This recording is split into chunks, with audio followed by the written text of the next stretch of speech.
Hello everyone, I'm Yvonne, a children's librarian here at the Manchester City Library, and I would like to welcome you to Elementary Experiments. Here we're going to do experiments and activities aimed at elementary grades 1 through 6 with a focus on STEAM, our science, engineering, technology, arts, and math. This spring, we're going to continue to have our in-person events at 3:30 p.m. on the second Wednesday and the fourth Tuesday of the month. We will also be putting up our videos at the same time as our in-person elementary experiments. If you would like to join our in-person activities next time, please visit our website and register. Registering for the event ensures that we have enough supplies for the activities and kits for everyone who attends to take home. Any extra craft kits we are going to put at the children's reference desk, and they will be available for anyone who wants to do the craft at home and is in the correct age range. Now that we have covered all that, let's get into this week's elementary experiments. Hello everyone, and welcome to this week's elementary experiments, where we are going to be looking into spring. This is our very first elementary experiments in the spring of 2024. So we are going to celebrate by using some eggs in our activity, and then we are going to use some peeps to investigate the center of gravity and practice our balancing. So for our very first activity today, we are going to need to gather quite a few supplies, including a adult helper. We are going to need to use the stove for this one. So please make sure that you have adequate supervision and are being safe. All right, let's get started.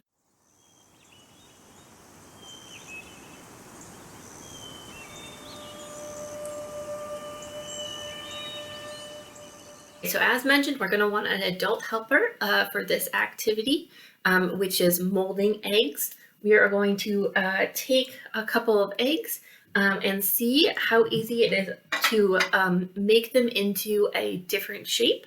We're going to try it out with a cube and then see if it is easier to mold them while they are hot or cold. So as well as having your adult helper, you're going to want a pot. You're going to want a slotted spoon. You're going to want a stove, also an oven mitt to be safe and keep your hands from getting too hot. We also have 2 eggs, a butter knife, a plate. We have paper towels. We have a pencil, scissors, tape. Rubber bands can also be helpful for this. Then we're also going to need our mold. As mentioned, we're going to do a cube. So here I have a net, which is a unfolded cube. Here I have a net, which is a unfolded 3D object. So this dark right here is actually our cube. And then the lighter panels are there to help keep our box together when we fold it up. So as we've mentioned in elementary experiments before, when you're experimenting, it's very important not to eat anything or put anything in your mouth that you don't mean for you to eat from the very beginning. Talk to your adult and make sure that whatever you're using for your mold is safe to put food into it that you're going to eat later. If not, make sure it's okay to use 2 eggs that you are going to end up throwing away. All right, once we've got that covered, we are going to need to make our net into an actual cube. Now I do have this printout, which I can put on screen for you to grab a screenshot of. Basically what we are going to do is we are going to take this and we are going to cut the dark lines and fold on the lighter lines. And then we are going to fold up the arrows. Now I printed this on regular printer paper, and I do have a thicker paper here. So I'm going to go ahead and actually glue this net onto my thicker backing so that I can cut them out at one time and then fold them up and have my cube ready to mold. So I'm going to go ahead and do that.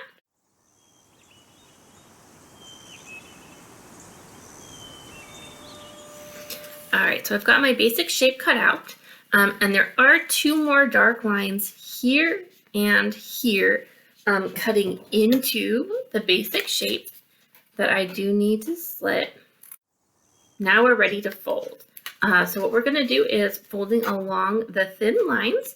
We're going to kind of go ahead in order. So we're going to take this one in here, and I'm going to fold it this way.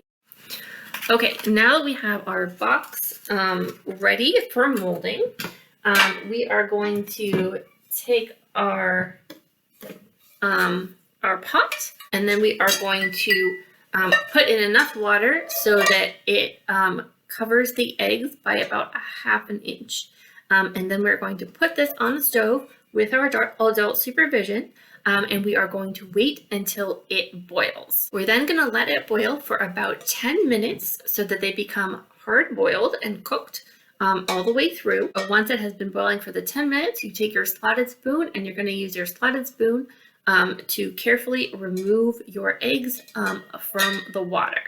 But I'm going to go ahead and get my eggs boiled up, and then we are going to talk about how we are going to use our 2 different eggs in this experiment. So I have just taken out my 2 hard-boiled eggs from the pot on the stove with my slotted spoon. Now this part we want to do kind of as fast as possible while the eggs are still warm. Remember, one of our eggs we're going to leave, and that is going to be egg 1. We're going to let it cool down. Our second egg, or B, we are going to peel the shell off as best we can. Now remember, it is hot, so I'm going to use a paper towel. Again, you can ask an adult to help you with this part if it's too warm. All right, now we've got our egg still steamy hot even, and I am going to go ahead and put the egg into the box that we made. Remember, we are going to put it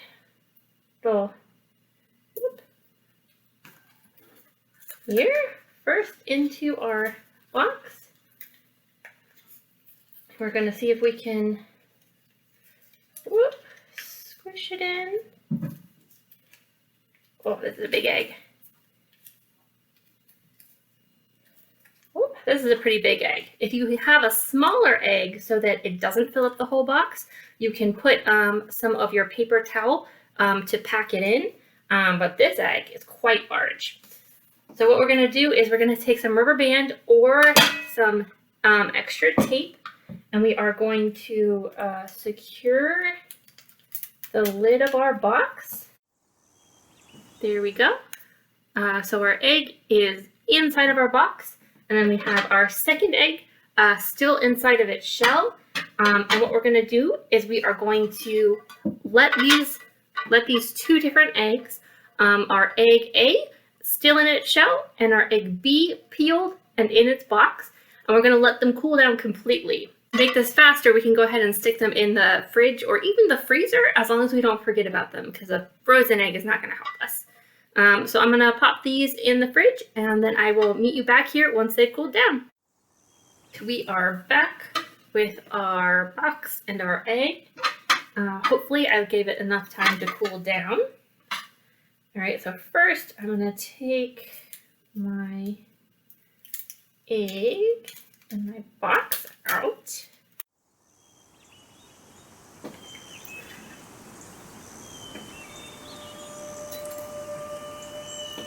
Okay, now I'm going to peel this egg, and I'm going to see if I can make it fit into the box. Okay.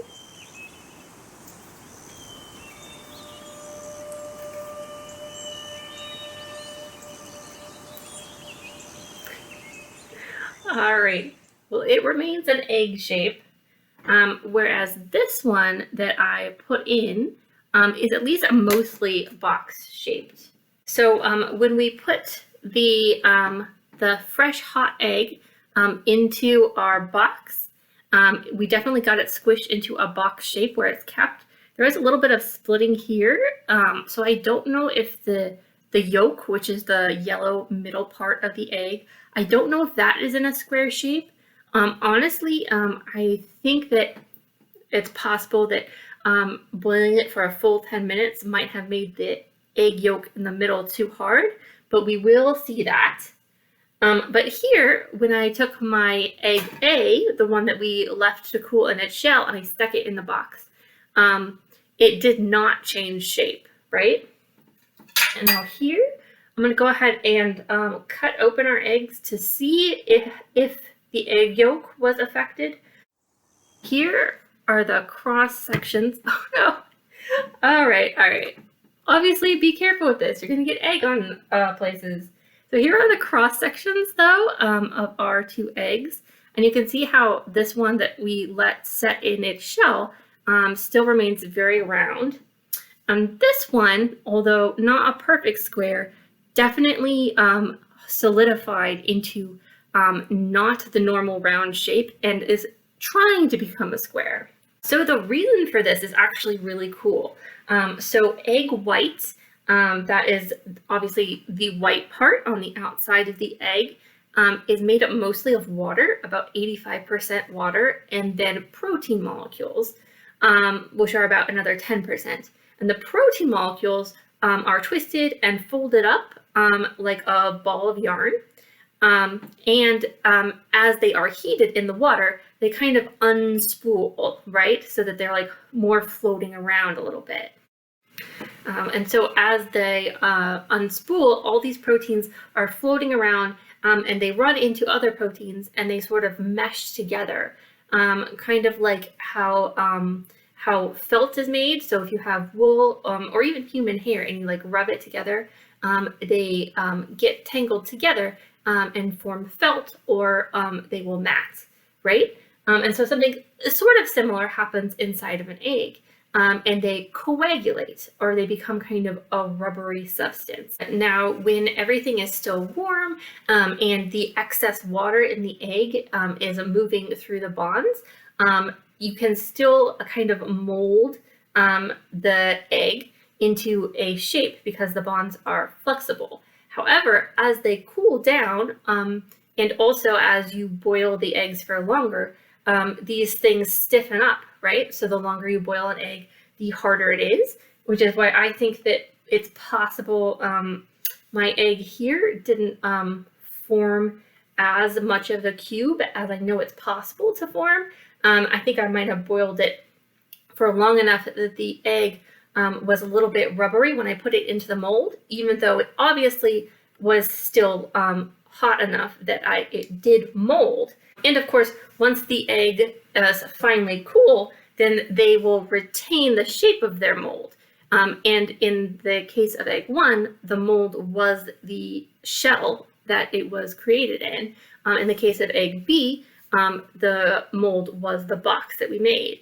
And that's why even when we put egg A into our box mold, it didn't make that shape because it had already cooled enough that it was solidified and it will not ever change shape again, not even if we heat it up. I hope that you guys enjoyed this activity. There are definitely a lot of other ways to turn this into even more of an experiment. As I mentioned, my hypothesis would be that the time that you let the eggs boil will affect how completely they mold into the shape, right? So my hypothesis would be that an egg that was boiled for less time, maybe something closer to like 8 minutes, would become more of a square when I put it in. And so to run an experiment like that, you might boil eggs for 3, 8, and 10 minutes, and then see what the results are from that. You can also see if you can get an egg to mold into other shapes, like could you get an egg to fit a triangle mold, or other questions like that. So there is a lot that you can expand on from this. Okay, well, I will leave you with those thoughts to ponder, and I will get ready for our craft.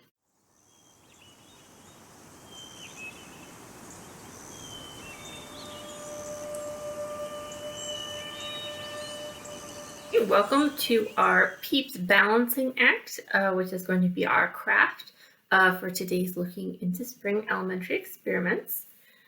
So what you need for this elementary experiments is our craft kit bag, as well as a pencil and some paper. Inside of our bag, we're going to have our instructions. We're going to have 2 bamboo skewers. We're going to have 4 jumbo marshmallows and 1 peep. And we're going to have 2 toothpicks. All right.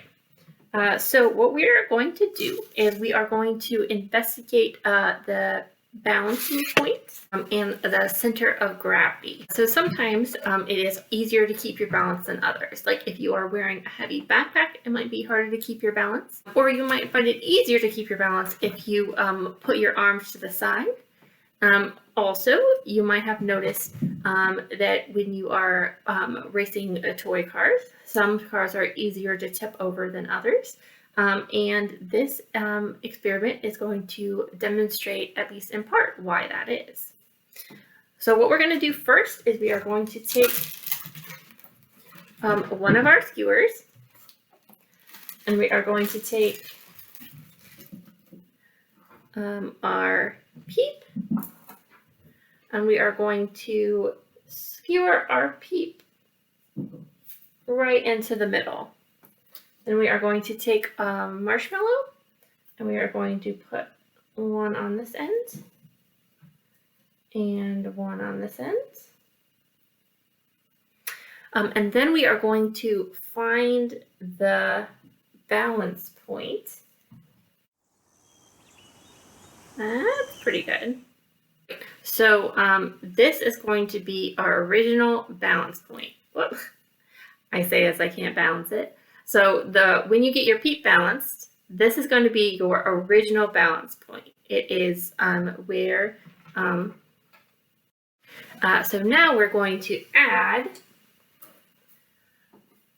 these. We're going to add toothpicks and these other 2 marshmallows to the bottom, so we have kind of a rectangle. Okay, now take your new structure and take the original balance point and put it on your finger. Is it easier or harder to keep it all balanced? We're going to say, is it completely balanced or is it crooked? And we are going to record this by taking our piece of paper, and we are going to draw our peep structure onto our paper.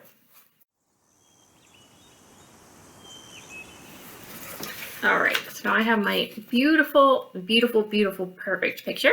And I am going to mark on my paper where my balance point is.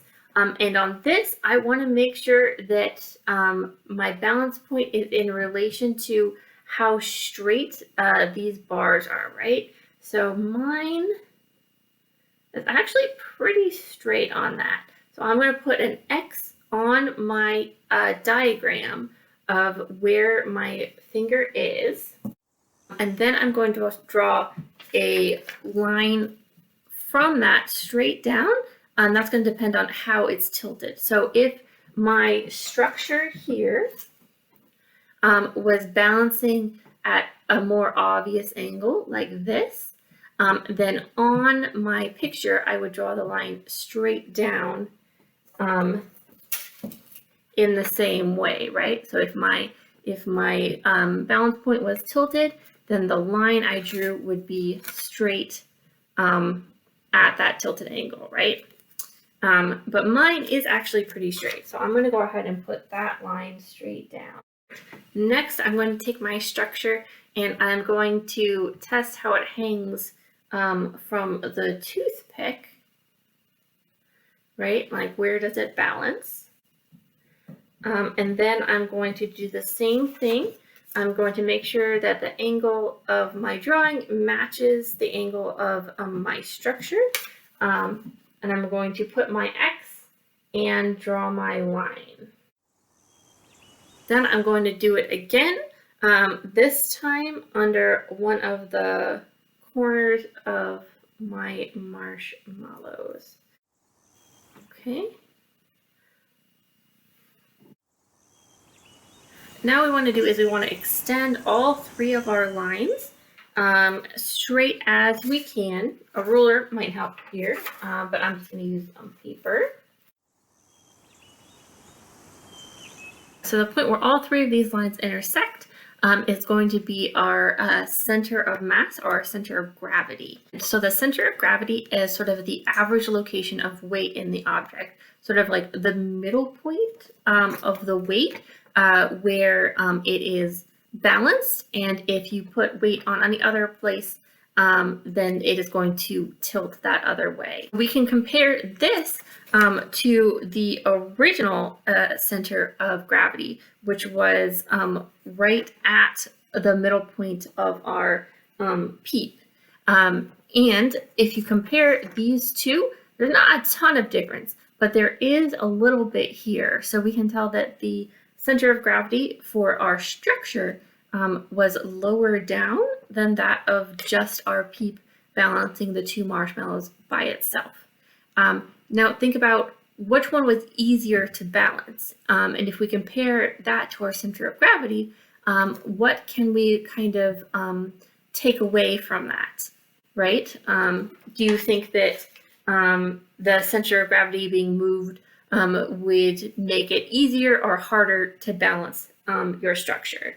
So this is when, if you guys have extra marshmallows and toothpicks, or if you just have other objects that you can try to attach to your structure and see how that shifts the center of gravity. Like if you put more here, or if you pile on marshmallows with a toothpick on top of your peep, does that shift the center of gravity up or down more? And also, does it make it easier or harder to balance? You could also add more down on the bottom half of your structure as well. So if we relate this back to our opening questions, with what you have kind of discovered about the center of gravity, why do you think that having a backpack on your back could make it more difficult to balance?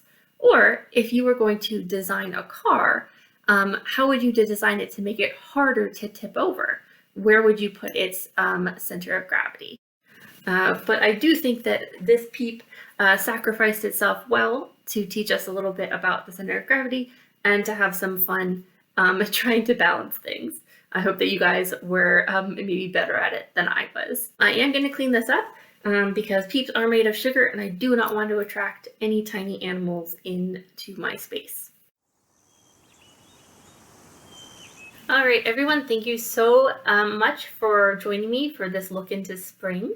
I hope that I will see you in a couple weeks on March 26th, when we are going to be conducting a solar eclipse study.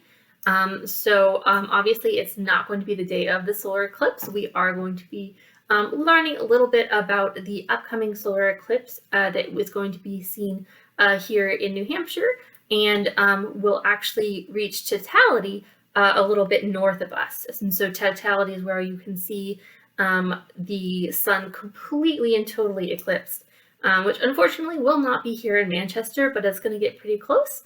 And I will enjoy talking with you guys about that in a couple of weeks. So until then, I hope that you had fun and didn't make too much of a mess. And of course, if you are interested in picking up either some books to read, which I will give you some suggestions for, or if you would like to pick up the craft kit for our balancing peeps, I would love it if you would stop by the Manchester City Library and ask at the children's desk. All right, so until then, I'll bid you all goodbye.